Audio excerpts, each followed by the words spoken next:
Hello, everyone, and welcome to the seventh interview of the Fuel Injection podcast. Today we have Alessandro with Renesis on board. How are you doing, Alessandro? I'm good, thank you. How are you? I'm drinking from a Subaru cup, so it's all good. Very nice. How are you doing, Steve? I'm very good, thank you. Very good. Sorry, I was a bit late. I get my mouth to engage. Sorry, That's and I okay. forgot what I was saying for a second. Yeah, Yeah. no, I'm good. I was still thinking about the Subaru mug. I was just like, that's a nice product. Yeah. So That's a about very that solid on mug, the a sidewalk. reliable mug. Yeah. With very reliable conrods. Yes. Exactly. So, where are you from, Alessandro?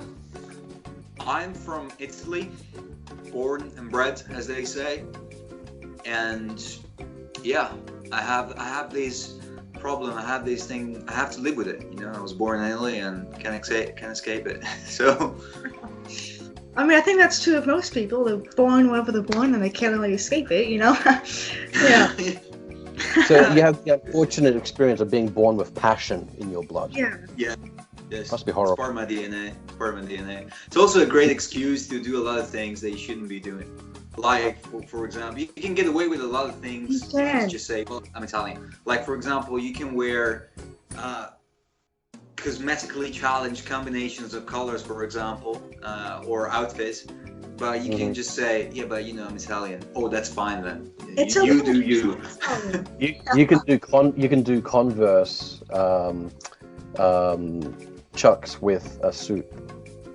for example. Absolutely. It didn't go so well on Hammond, but I think Oh, but he's not Italian. because he's Italian. Either And gotta that's, Yeah, you gotta either be Italian or a rock star. That's the only way you can get away with he's Italian. a Well, suit. Exactly. That's Yeah. exactly it. Yeah. So, what made you We got a rock star Italian here, by the way. Italian rockstar? There we go. That'll definitely make you viral for. You kind of a rock star of DriveTribe, really. Yeah. He is. I try. So, what made you petrolhead? Sorry, what's that? What made you a petrolhead? Oh, a petrolhead. Yeah, I don't know. Actually, I don't recall ever not being a petrolhead, if you know what I mean. I can't remember. I do remember actually the first car I thought I liked that car. When I thought I liked that car, and I was very, very, very small. I must have been, I don't know, 5 or 6, and it was just one of those, one of those town fairs that are very cheap, very simple. I just set up in the local public park or whatever, and there was this Lancia Ypsilon, the one with the little blue elephant. Oh yeah. Yeah, and I remember telling my mom I like that car. I don't know why, and also the first car I remember, the first proper car I remember liking, as that would probably qualify as a petrolhead car, was the Dodge Viper. I think it was simply because it was so far away from what motoring was where I grew up in Italy, because of that huge engine, the 8-liter engine, and it just looked different. It just looked like something I couldn't have, and it was very, very hard to find. Now things are a bit more, how can I put it, more, it's much more common to find those types of cars in Europe and in Italy in general. But back then, so 10, 15 years ago, you couldn't find a Viper. You had to go look for it, and you couldn't find it anyway. And even Ford Mustangs were very hard to find. So, the American motoring was very much American in America. You couldn't really find it here. Yeah. So I think maybe it was that, exotic factor that you couldn't have it. So I liked it. And that's the first car I recall liking a lot, like feeling really emotionally somehow, attracted to it. And then other cars came after, but if I had to pick one car, that definitely did it for me. I never got to drive it, actually. I think you haven't, because Hammond loves the Viper and you love the Viper, so there we go. We uncovered Alessandro secretly Hammond. It's kind of ironic, though. It's ironic because Americans lust after Italian supercars, and here we have an Italian boy lusting after an American supercar. It's switched, yeah. It's a great way to lust over them.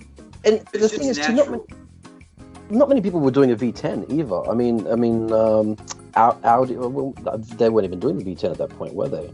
No, so. then I don't think they were. No, Lamborghini was probably people doing Yeah, V10. but I think the V10 in the because I think I can't remember if Lamborghini ever used the V10 before the Gallardo, and that came after the Viper.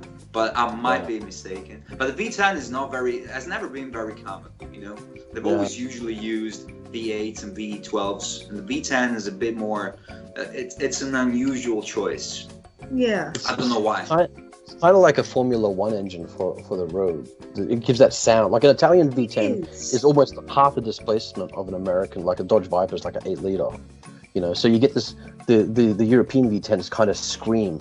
You know. Yeah. And it's really high pitched.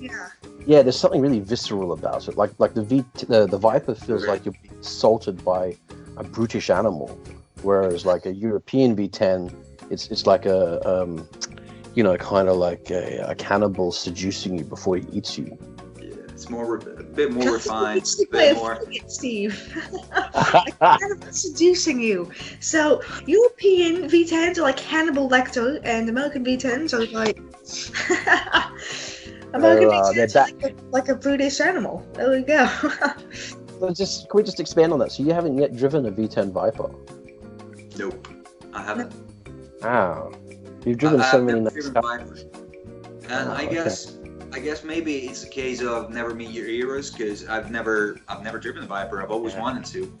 I've never actually even come close to driving one. There was just never an opportunity. But I have driven another V10 supercar that a lot of people like, and Jeremy likes it, and that's the Lexus LFA.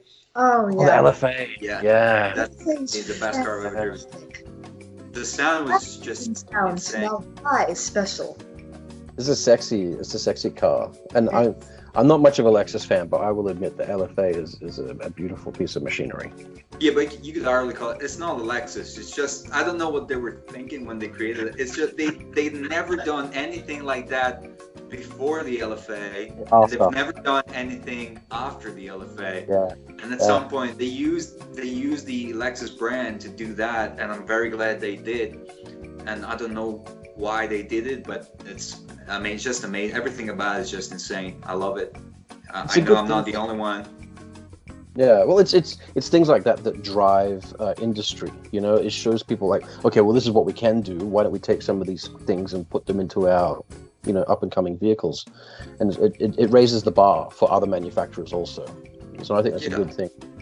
Yeah. Sorry. It's just a shame I don't think they're gonna do another one.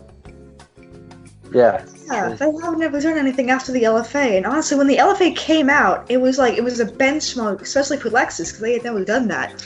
They mostly just made sedans and small, sports cars and SUVs. So when that came out, it was like, wow! Everyone just went, wow! Lexus has made a V10 supercar, and then after that, they didn't do anything else. Now they're just kind of back to doing what they used to do. So they were showing off. Caught everyone by surprise. They were showing off. Yeah. They I think they deserve that though, because they're quality. I mean, I got a dirty secret. Okay, I would love an IS200, but supercharged. Okay. I'd have to supercharge it myself because V6 rear-wheel drive, six-cylinder, straight six, rear-wheel drive. But it would be a great daily driver. It would be a really good daily drive, but you'd have to have some boost, because without it, they're just... It is a bit, yeah. It's a bit lacking in the... I think my Saab would beat an IS200. Anyway, sorry, so we should move on. I got to ask you some questions, right? So people that follow DriveTribe, that follow especially your tribes, they know that obviously you're a bit of a watch aficionado. So yeah, what was it that disease? It is a disease, yeah, very expensive disease. Was it that initially propelled you into watch collecting? When did you realize that you liked watches, and what was it for you that defined that? That's a good question. I'm not sure I have an answer for that, because I think that, in a way, as with most passions, sometimes it's very hard to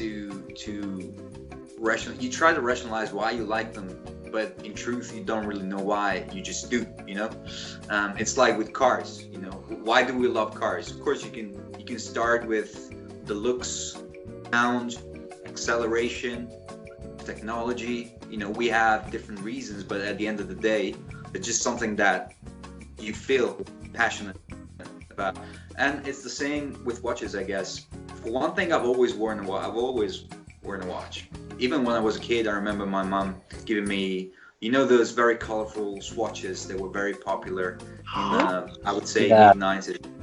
Yeah. And now, if I'm not wearing a watch, I feel like I'd rather not wear socks. You know, it feels less uncomfortable than not wearing a watch.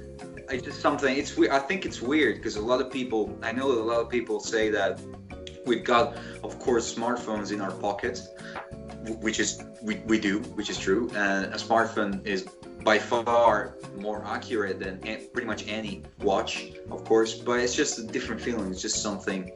And just like everything else, once you start looking into it, there is so much that you have to learn, that you can learn if you want. There's so many things that just fuel, you know, your interest and your desire to find out more about it, you know, because it's like cars.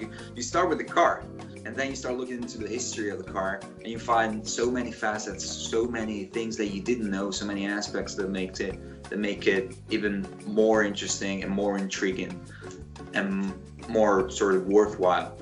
And it's the same with watches. And of course, there's a huge overlap with watches and cars, especially, I would say, probably in the golden era of motorsport and motoring. Now it's more marketing, but there still is, but it's more marketing than anything. But back then it was, and again, there was an actual practical function for most of the things, like for example a chronometer, a tachymeter. Now of course you don't really need it because you've got other types of technology to do that. But and even some designs, there's a beautiful watch. One of my favorite watches is called the Vacheron Constantin 1921 Historique Americaine. That's a very long. It's a 27. It's like many jewels. So yeah, but it's beautiful. So basically, the dial is slightly tilted to the right side because the idea is, as you're driving and you're keeping your hands on the steering wheel, of course you're supposed to be keeping your hands at 10-10, the 10-10 position, which means that you should be looking at the watch like this. Whereas because of the way the dial is positioned, you can look at the watch like this, and you're actually facing the dial correctly because the dial is incorrectly placed. Does that make sense? So that was created specifically for that purpose. And of course, if you do it today, it's just design. But back then, there was a specific function. Same chronograph, same with a lot of different things. There's a very interesting. They're mechanical, aren't they? I mean, cars are mechanical, and automatic watches mechanical. There's gears. There's something. It's like when something is mechanical, it has its own its life. It's not really alive. That's true. But there's something about it that people like. Yeah, and watches and cars are both practical, but you can both enjoy them just for their aesthetic. Yeah. You know. Yeah. And as a guy, like guys don't get a lot of accessories, especially you could wear a lot of accessories and jewelry, but I mean, if you're a busy guy and you got business meetings or something, you're hardly going to be having necklaces hanging everywhere and bracelets and rings, and you know, or if you're working in a workshop, you can't have rings and stuff. But a watch, you know, you can always wear a watch, and it's something very simple but elegant and tasteful. And there's a watch for every outfit. There's a watch for every occasion. So maybe that's also something that I mean, I'm a watch guy myself. So it's a sickness. You know, you see one and you're like, I want to have that, and then you have to find a way to make it happen. And you've got bills coming out the ear holes, but you're like, I gotta have this watch. It is true. I've been in that situation. Yeah, I cannot tell you how many times I've gone onto the Omega website and gone, I want that Funnoser, I want that Speedmaster, I want that DeVille. Yeah. Really? So you're an Omega? I didn't know that about you, Layla. So you're an Omega fan? Yeah, a little bit. I think it's because I most identify with Jeremy out of the 3 guys, and he's a big Omega guy. Yeah. So yeah. True. Yeah. I can see you being a Vacheron Constantin fan, by the way, Alessandro, because you're a very classy guy. Definitely nice watching. Definitely nice. Yeah, Jeremy actually explained why he's an Amiga fan in one of the early column. I think from 2003 or 4, he actually wrote about it, that he got an Amiga, the Ville or Genève, I think Genève, the day he went to university or something. I remember reading that. Maybe I'll put a link somewhere on DriveTribe later. I think it's already in DriveTribe. Yeah. I'll find it. I'll put a link down in the comments. So look for that.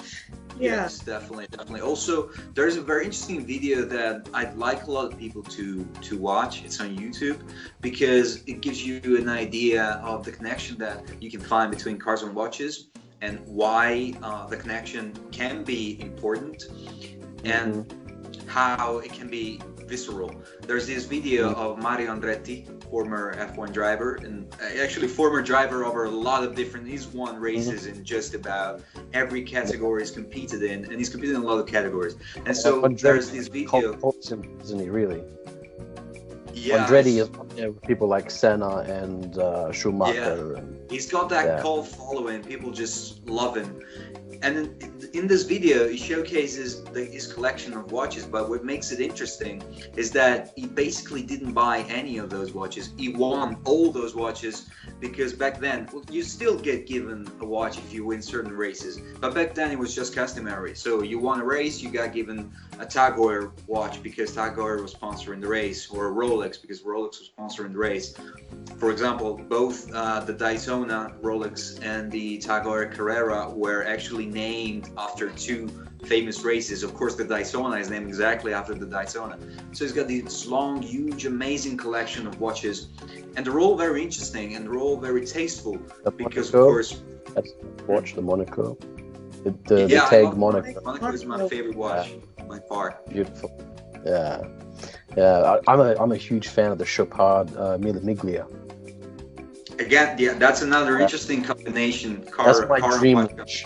That's my dirty dream watch. That's my kidney watch. That's the watch Well, yeah, Chopards are expensive, but still in the attainable segment of expensive. They're sensible compared to your taste in watches, young man. Nah, not necessarily. The only brand.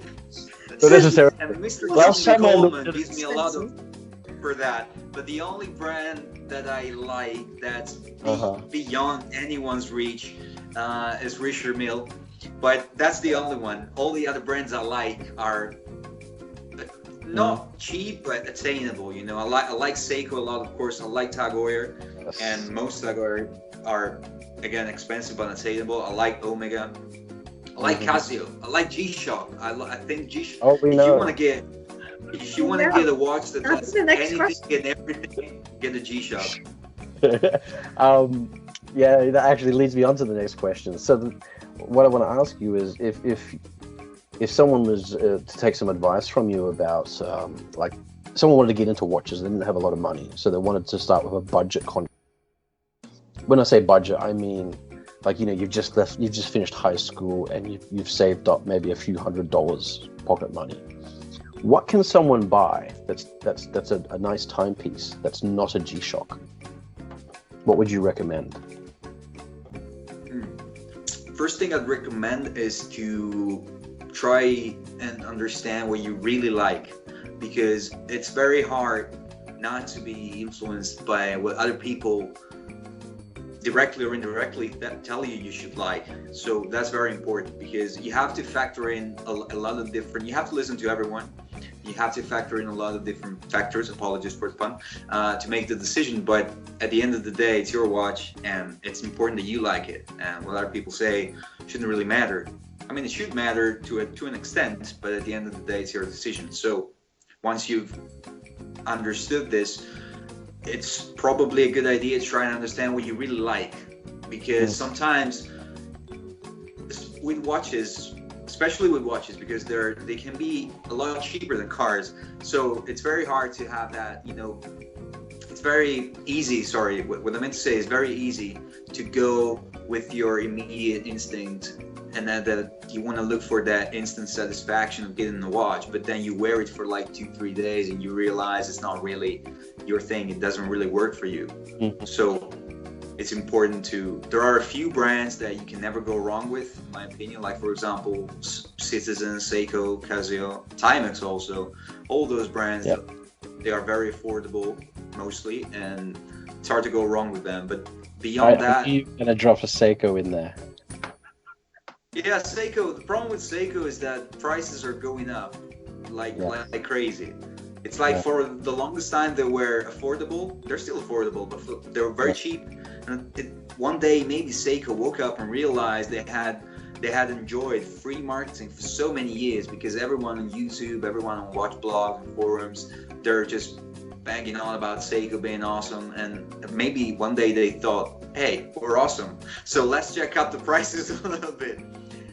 They're a great watch. They are very dependable. Great though. Yeah. I saw a Seiko prototype that was like $1,000. I was like, wow, they have jacked up their prices a bit. Very, very. The basic Seiko 5 models are a good example of this, because back in 2013, 2014, so not that long ago, you could get them for under $100 or equivalent, and now it's very hard to find them anywhere under the $200 ballpark figure. Very hard. I don't know. It's just coming up like crazy. So, but it's still a good watch if you wanna buy it. Yeah, a friend of mine moved over from France, right, to Australia, and he has an old Seiko that he bought when he was in the military, like 20 years ago. Okay, and it's just a bog stock, bare bones Seiko automatic, like a 17 jewel or something. Doesn't miss a beat. He's had it to the watch repair once to have the I think it was like the spring mechanism or something fixed, because it was losing some time. But it's still going hard after 20 years, and like I think he paid $150 for it brand new 20 years ago or something. Maybe not, maybe a bit more, I don't know. But yeah, it was cheap. Awesome. He bought it because it was he said it was the best watch he could buy for the smallest amount of money, if that makes sense. But like you said, now they're much more expensive. I mean, your Citizen Eco Drive is probably much cheaper than a Seiko 5 these days. Yeah, exactly, and they're pretty much on the same level. It's just the Seiko prices are going up. And also, another piece of advice is don't be shy. I mean, do visit stores and do visit watch shops, and don't be shy to ask if you can wear it, put it on, or at least, you know, touch a little bit, see if you like the feeling of it, if you like holding that watch, if you like what you see. Sometimes you look at the watch in pictures and you think that's cool, then you see it in person and it just doesn't have any depth to it, you know. So yeah, I understand. I've had a couple of watches like that. If I could, I'd like to expand on that question I asked you. So, like maybe like a point B for someone that is a budding aficionado, someone that's getting into watches and they want to maybe start collecting some nice, like some brand watches, but they want to maybe if they're buying on eBay, like buying something secondhand. What are good brands to look for those budding collectors? Depends on the budget, I guess. Mm-hmm. And say a modest budget, you know, like not $20,000, you know, maybe a couple $1,000. Couple thousand. There are Omega is a good starting point, because there are a lot of them available. It's always tricky if you go into pre-owned unless it's not vintage. So if it's pre-owned and it's a relatively modern watch, you'll probably be fine. But if you go into the vintage world, it becomes a lot trickier, because it's very hard to find good examples, and you know, the internet is just a maze of rip-offs too. How can I put it? There's some counterfeit stuff getting around. Yeah, you just have to dribble various difficulties when buying a pre-owned watch. So you have to be very careful what you're buying, and you have to do a lot of research. but I think Omega is a good start. Also Longines, it's also a good start. Longines. And I think the first thing is you always have to remember, you have to understand what you like, and you have to start with that. Because a lot of people, like, if you have a budget of, let's say, I don't know, 5,000, most people would immediately look for a Rolex, because that's what most people would assume you should look for, which is fine, but just make sure, and don't get stuck on resale value.